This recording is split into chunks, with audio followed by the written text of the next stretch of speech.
ज्याला नामांतर कोणी केलं माहिती नाही, ज्याला शिवसेनेचा पक्षप्रमुख कोण माहिती नाही. मग आता त्या अमित शहाना विचारा, 19 साली तुम्ही मातोश्रीमध्ये आला होतात मला भेटायला, ते कोणाला भेटायला आला होतात, काय म्हणून भेटायला आला होतात? का सत्यनारायणाच्या पूजा प्रसादाला आला होतात? प्रसादाला आलाच होतात, कारण माझी आणि माझ्या शिवसेनेची मतं तुम्हाला पाहिजे होती. त्यावेळेला मला फोन करते, अरे उद्धव जी आपको कल तो आना है. म्हटलं क्यों, कहाँ पे? नहीं कल मैं अहमदाबाद से मैं फॉर्म भरने वाला हूँ, तो आपको तो आना चाहिए. आता हूँ. गेलो आपला. मग नंतर परत एकदा फोन आला, अरे उद्धव जी आपको मालूम है ना परसों तो आपको आना है. म्हटलं कहाँ? वाराणसी में. म्हटलं वाराणसी में क्या करना है? अरे मोदी जी अपना पर्चा भर रहे हैं. म्हटलं मी काय करू त्याच्यात? नाही नाही आपको तो आना होगा.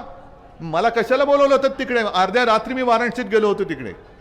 माझी पुण्याची सभा, कारण प्रचार सुरू होता लोकसभेचा, पुण्याची सभा आटपून मी मध्यरात्री त्या वाराणसीला गेलो होतो. दुसऱ्या दिवशी मोदी बुवांच्या बरोबर तोंड दाखवायला, कारण आम्ही सगळे सबका साथ आणि दोस्तों का विकास. मला कशाला बोलवलं होतं? जा सांगा ना, सुप्रीम कोर्टामध्ये जाऊन सांगा की आम्ही यांच्याकडे टाइमपास करायला गेलो होतो, चाय पे चर्चा करायला गेलो होतो. सांगा. जर तुमचा स्वतःचा फॉर्म भरायला उद्धव ठाकरे पाहिजे होता, मोदींचा फॉर्म भरायला उद्धव ठाकरे पाहिजे होता, कारण तो शिवसेनेचा पक्षप्रमुख होय, मी आहेच.